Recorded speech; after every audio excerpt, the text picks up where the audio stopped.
If you have a carbureted car or a carbureted motorcycle and are having drivability issues because of ethanol-blended fuels, I have a few tips that hopefully will make your life a little easier. The issues with ethanol fuels or ethanol-blended fuels are really twofold. The first problem is that ethanol tends to deteriorate fuel system components, especially fuel lines. I can show you what happens with a regular low-pressure fuel line after only a couple of years of use. So these ends are beginning to crack, and eventually chunks of this fuel line are going to be going into your carburetor. The second problem is that ethanol blended fuels tend to create vapor lock or carburetor percolation, and in both of those cases what you have essentially is fuel boiling. In the first case, vapor lock is really the fuel boiling in the fuel lines right here because of heat. And ethanol blended fuels tend to boil at a lower temperature than regular gas.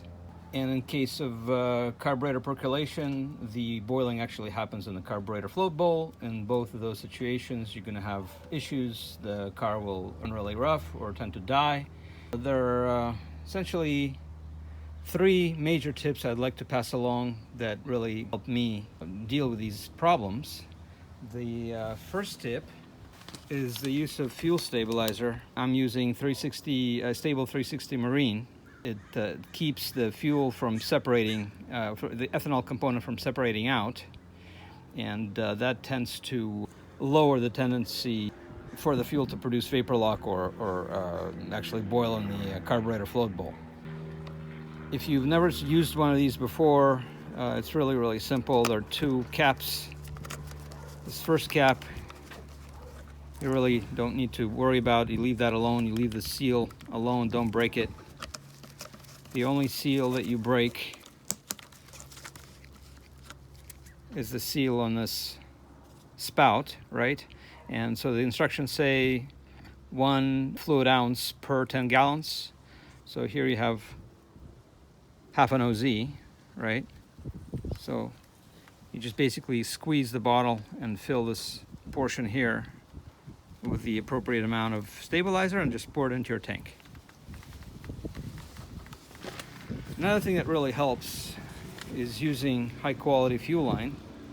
The designation that you're looking for is STA-J30R9. So this is a really fuel injection hose. This one is rated at 300 psi, which is kind of unusual. Usually this designation means that the pressure rating is going to be over 100 psi, but it's irrelevant for a carbureted system. You know, in a car, the fuel pump produces at max 10 psi. It's actually less than that. So, but the reason that I use, you can see that it's a very flexible hose. The reason that I use this hose primarily is because of the inner liner, which is FKM, fluorine rubber. Another name that people know it by is Viton, and it's a lot more resistant to ethanol blended fuels or any kind of fuels or oils than the nitrile inner liner that you have in lower pressure fuel hose. And the lower pressure fuel hose generally is rated, I believe the designation is J30R7. This is what you really want for long-term reliability. Another thing that this hose helps with is that it resists permeation. So if you ever come near your car and if you're using just low pressure fuel line and you smell gas, it's not necessarily because there's a gas leak, but it's because vapors actually permeate through the hose itself. So this is much more resistant to permeation than low pressure fuel line. So, you know, when I made the switch, I noticed that the gas smell has been decreased quite a bit. Another thing that really helps battling vapor lock is providing some heat shielding for the fuel lines. And the heat shielding that you see here is not the best. There are much better products out there, but in combination with everything else that I've done, it's doing everything that I needed to do. And so again, you know, if you put a barrier between the engine heat and your fuel hose, the fuel in the hose will not tend to boil as quickly. So this really does help. Another thing that you want to think about is how the system is set up in the car, as opposed to a motorcycle, which is gravity feed. Here you have a situation where usually the fuel pump in carburetor cars is on the outside, right? So the way this works is the fuel pump pulls the fuel from the gas tank through this line into the fuel filter, then pulls it down into the fuel pump, and then pushes it up to the carburetor through this line. So keep in mind that there's got to be essentially suction on these lines in order to pull the fuel through.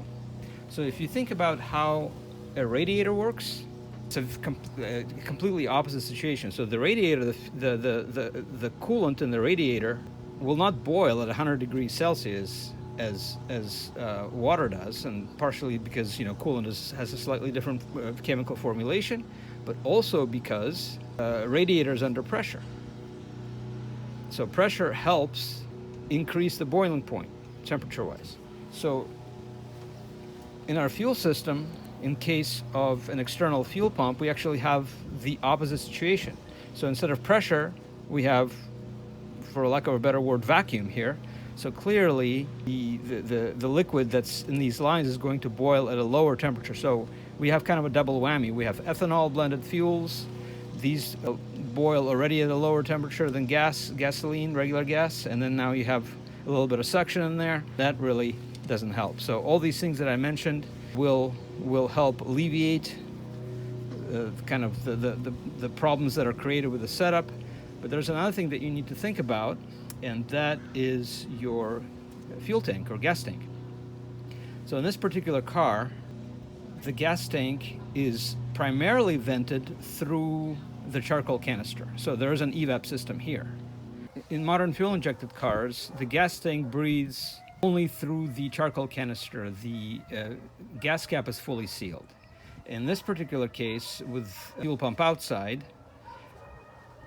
and with a carburetor, it's a kind of a hybrid system. There is a charcoal canister, so there's an evap system, and the gas tank does breathe through that primarily. However, it also is, by design, it also breathes through the gas cap. It's kind of a one-way vented gas cap. So air can come into the gas tank, but vapors stay inside the gas tank. They cannot come out through the cap.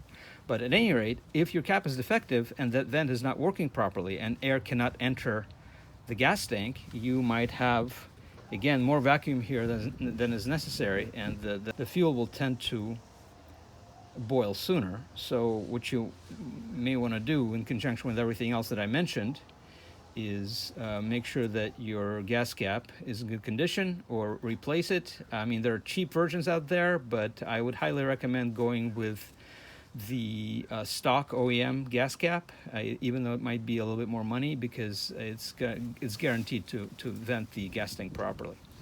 Another thing that I want to is that when you install the fuel lines, it's a good idea to use a lubricant like this Easy Turn lubricant. It's very expensive, but it's definitely worth it. And so it's basically, like, the way I describe it, is a combination of grease and glue.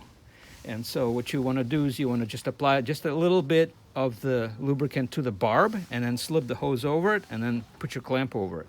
And what this does, I mean, it's not as critical on a motorcycle, because like a bike is gravity feed, so you're not really going to get fuel leaks. But here I'm more concerned with air leaks. I'm more concerned with air getting sucked in to these lines. So this lubricant is definitely going to prevent that from happening. Another thing I want to show you is a trick for installing constant tension clamp on hoses.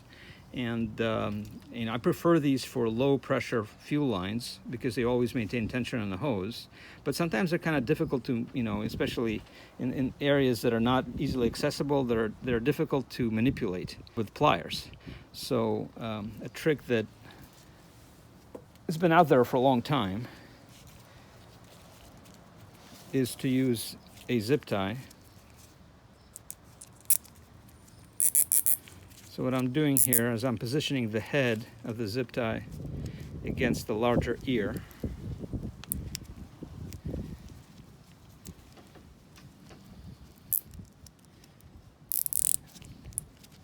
If you have one of these zip tie tools, you can just tighten it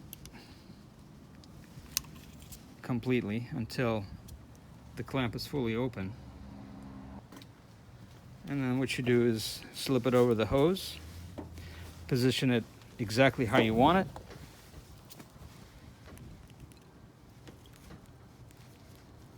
and cut the tie. And that's it.